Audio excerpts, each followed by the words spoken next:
El ser humano es producto de un legado, de sus creencias, de su cultura, de su entorno.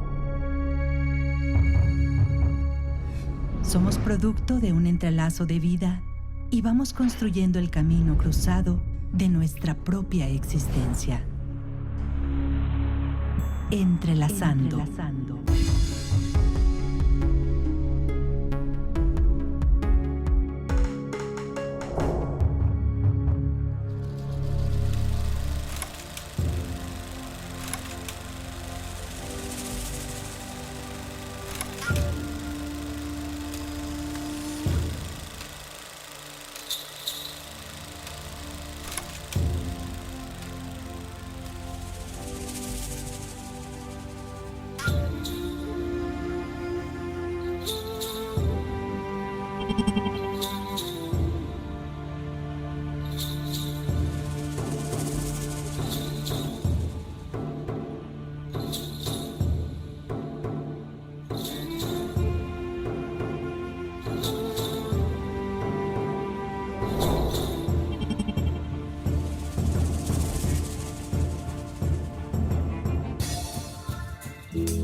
Está claro que en el Tajín los juegos de pelota eran muy, muy importantes.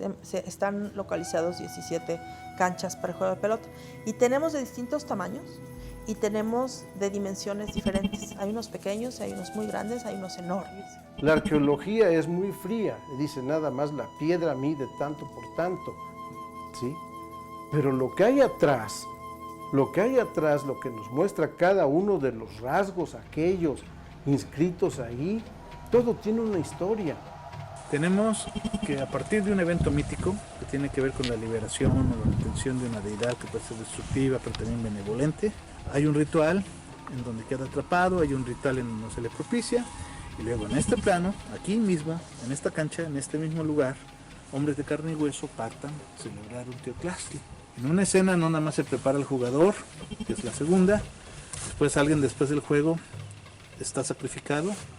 Y hay un cuarto momento, que es el momento de velatorio, digamos, o de cuando están ya haciendo las celebraciones póstumas. Y en ese preciso momento, el emisario del cielo, que es ave solar, el jugador sacrificado porque mereció muerte gloriosa.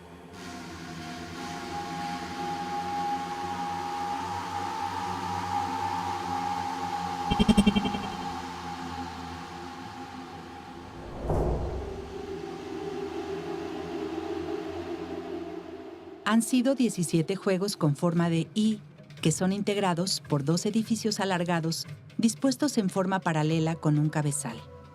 Cabe mencionar que en los juegos de pelota no se han hallado aros que funcionasen como marcadores. Los juegos de pelota más distintivos son el juego de pelota norte y sur, caracterizados por los tableros con bajorrelieves en piedra que proporcionan información sobre el simbolismo del ritual del juego de pelota, deidades y sacrificios. El movimiento fue un elemento esencial en Tajín, que se efectuaba simbólicamente por medio del juego de pelota. Los jugadores propiciaban el movimiento de la pelota, que circulaba por las esquinas de la cancha, como los astros lo hacen sobre la bóveda celeste. En este relieve que fue encontrado en la zona del Tajín, está representado un jugador de pelota. ¿Cómo sabemos que se trata de un jugador de pelota? Pues porque los elementos distintivos de la vestimenta son el yugo, la palma y el hacha. Estamos en el Museo de Antropología de Jalapa y estamos frente a un relieve proveniente del Tajín. En esta escena vemos a un jugador de pelota. Este personaje porta protectores de rodillas y tiene un tocado en forma de cabeza de ave de rapiña. Los 3 elementos distintivos del atavío de un jugador de pelota son el yugo, el hacha y la palma. El yugo es la representación simbólica de los protectores que se llevaban a la cintura. El hacha, que en la mayoría de los casos son personajes que tienen los ojos cerrados y la boca abierta, remite a la muerte por decapitación. En la mayoría de los casos existen otras representaciones donde el hacha está colocada atrás del personaje. En este caso, la palma está detrás del jugador. pero existen otras representaciones donde la palma está colocada al frente del jugador. En esas escenas alude a la virilidad o a la fecundidad. Muy probablemente estos 3 elementos fueron hechos de madera, de cuero o algún textil que permitiera el movimiento del jugador de pelota. Actualmente estos materiales de carácter efímero no los encontramos, sin embargo solo tenemos registrados la representación simbólica de piedra de estos 3 elementos. En el Museo de Antropología de Jalapa existe una amplia colección de yugo, palmas y hachas provenientes de distintos sitios del estado de Veracruz. Es posible que esos 3 elementos hechos de piedra hayan sido realizados con la finalidad de utilizarlos en rituales posteriores de cuando se realizaba el juego de pelota. De esta manera, estos elementos podrían ser trasladados o movidos de un lugar a otro en distintas ceremonias. A un costado del juego de pelota sur se encuentra otro edificio sobresaliente, donde al frente se localiza una escultura conocida como Dios del Trueno. Se trata de un prisma con grabados en sus 3 lados, representando a un personaje que lleva orejeras, tocado, y en su mano un objeto que puede ser la representación de un rayo. Las grecas que se observan en los remates del edificio se asocian con el agua en movimiento. En la parte posterior se encuentra el edificio majestuoso que sobresale de toda la arquitectura y que dio paso al descubrimiento de esta gran ciudad. Es la Pirámide de los Nichos. Máxima expresión del estilo arquitectónico y del cálculo del tiempo, pues se considera que los 365 nichos corresponden a los días que conforman el calendario solar, que marcaba el periodo para los diferentes ciclos agrícolas.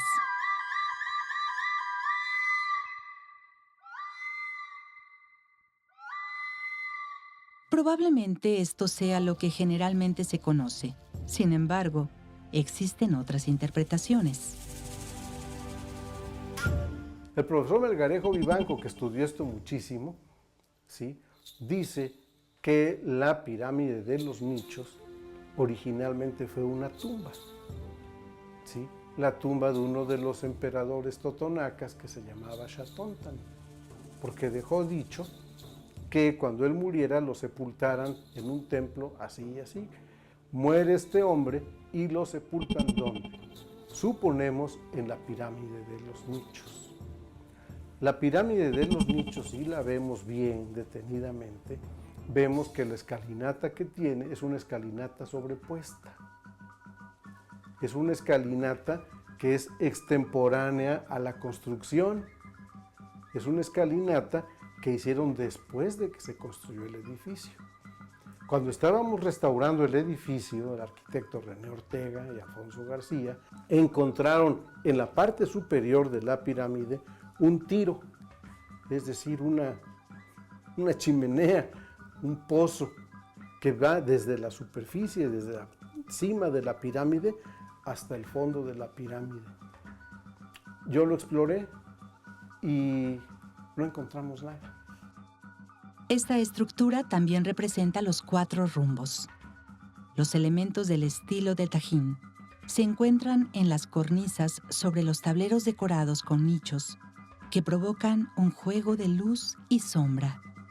La pirámide de los nichos, desde luego, hace alusión a cuestiones calendáricas, como el número de los días en un ciclo solar, y también a las veintenas sobre la escalinata, los nichos de la escalinata.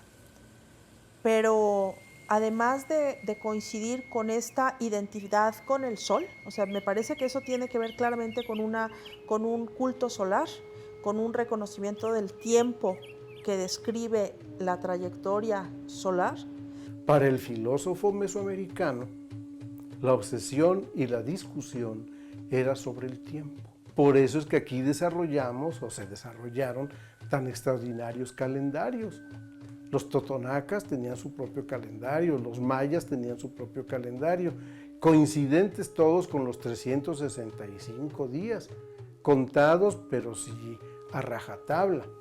Entonces no nos extrañe para nada que en muchas cosas de arquitectura, de escultura, de pintura, de códices, haya constantes alusiones y referencias al año solar, al año lunar. También tiene que ver con el poderío en las etapas tardías del Tajín.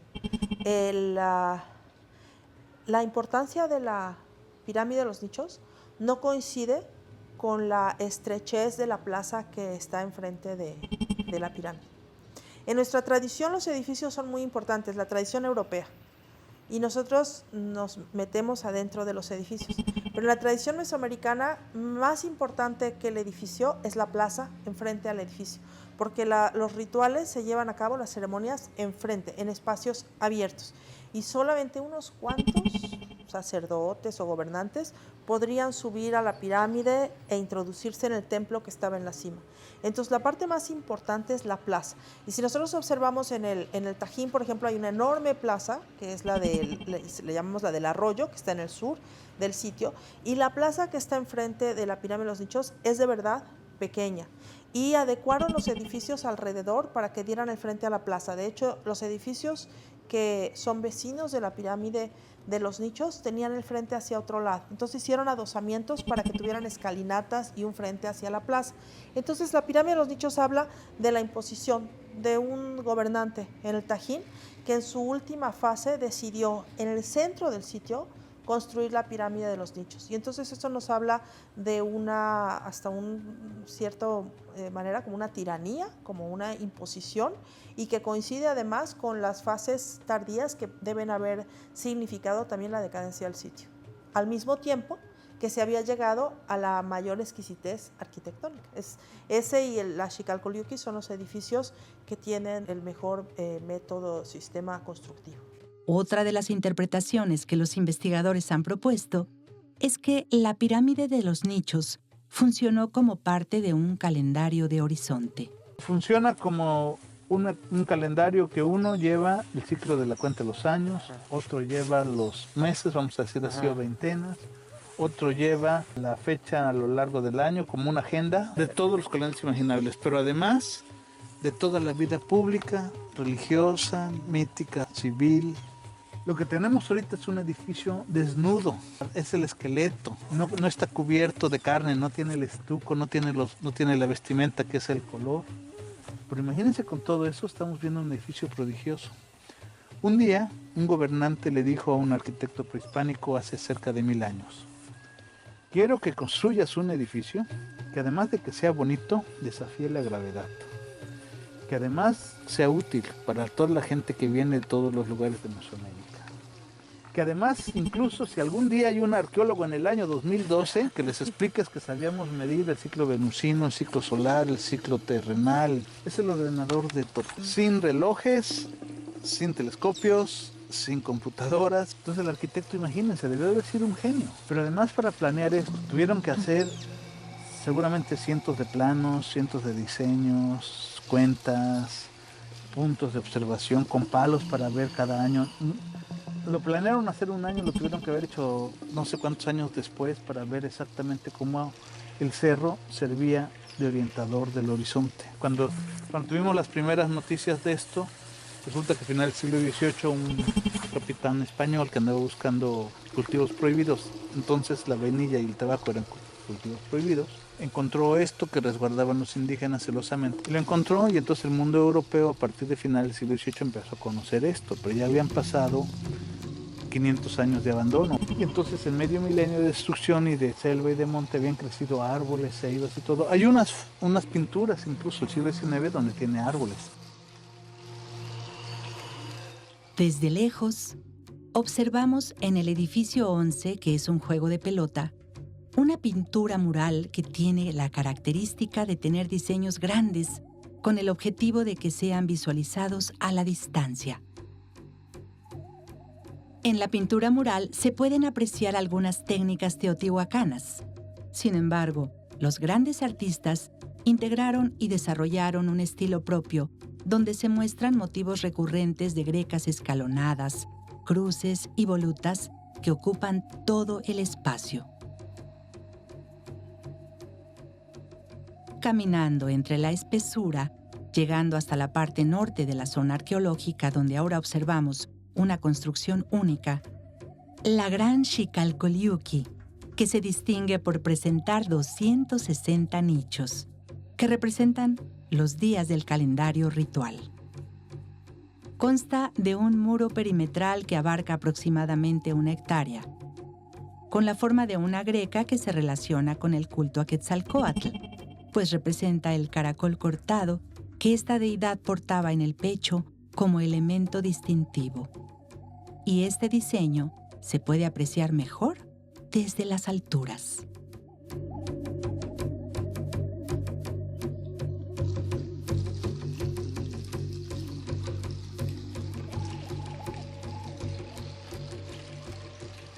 En las zonas más altas fue construido lo que se denomina Tajín Chico, lugar de residencia de los gobernantes y donde se realizaron las actividades relacionadas con la gestión de la ciudad. Como visitantes, solo tenemos acceso en esta área al edificio I, el cual tiene pinturas murales alusivas al juego de pelota que presentan trazos muy finos y figuras de pequeño tamaño que solo se pueden apreciar a corta distancia.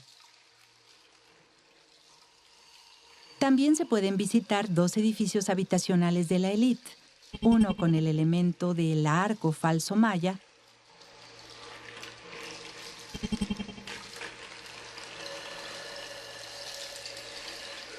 y el otro presenta escaleras que indican la posibilidad de un segundo piso.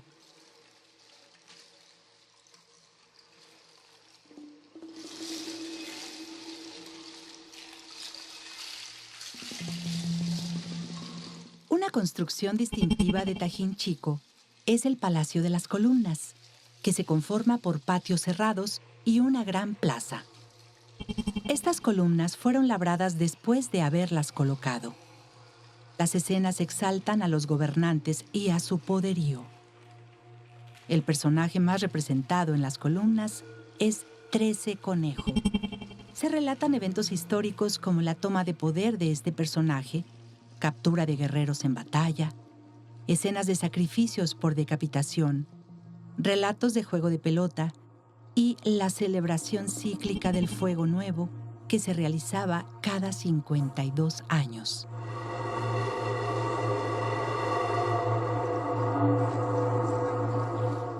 Al imaginar la gran cantidad de personas que habitaron esta zona y que crearon una cultura distintiva, surge la duda. ¿Por qué la abandonaron? Esto pasa en muchas ciudades mesoamericanas. Pareciera una constante. Teotihuacán fue abandonado, las ciudades mayas fueron abandonadas, el Tajín fue abandonado, pero también las ciudades olmecas fueron abandonadas.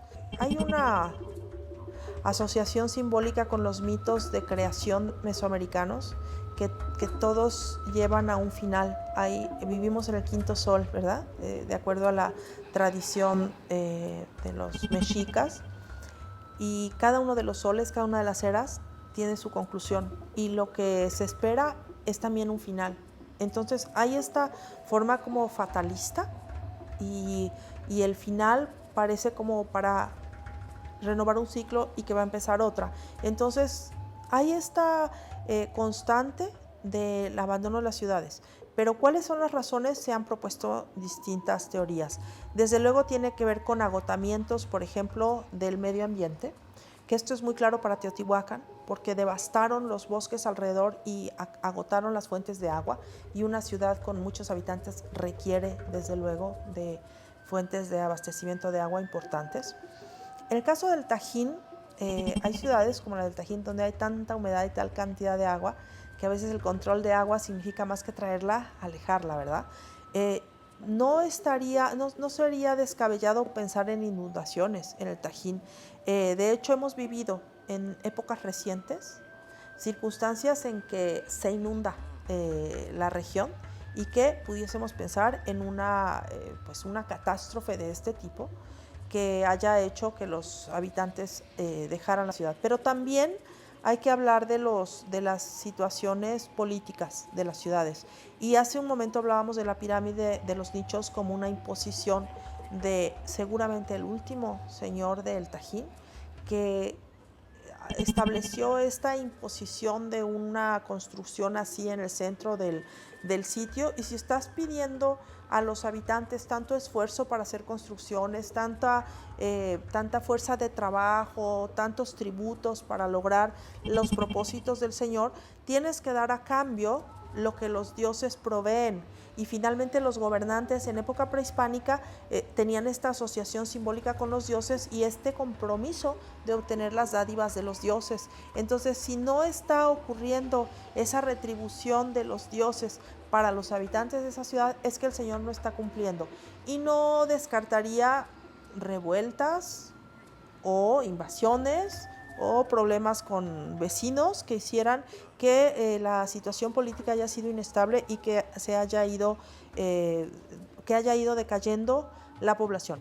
La ciudad del Tajín es desocupada en términos de este centro de la ciudad, pero siguen viviendo en la periferia durante todo el tiempo. Y de hecho, las exploraciones en el Tajín permiten ver que hay muchos entierros de épocas prehispánicas, pero posteriores a la ocupación del Tajín, que se hacían y que se seguían haciendo. Es decir, el Tajín se queda como un sitio sagrado para enterrar a los muertos a lo largo de una etapa prehispánica más larga que la propia ocupación.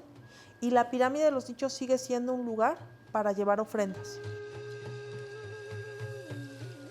Nos despedimos de esta gran ciudad prehispánica que fue declarada Patrimonio Mundial por la UNESCO hace 25 años por ser un ejemplo sobresaliente del estilo arquitectónico que ilustra periodos significativos de la historia humana y por ser un testimonio único de una tradición cultural. Tajín, Patrimonio de la Humanidad.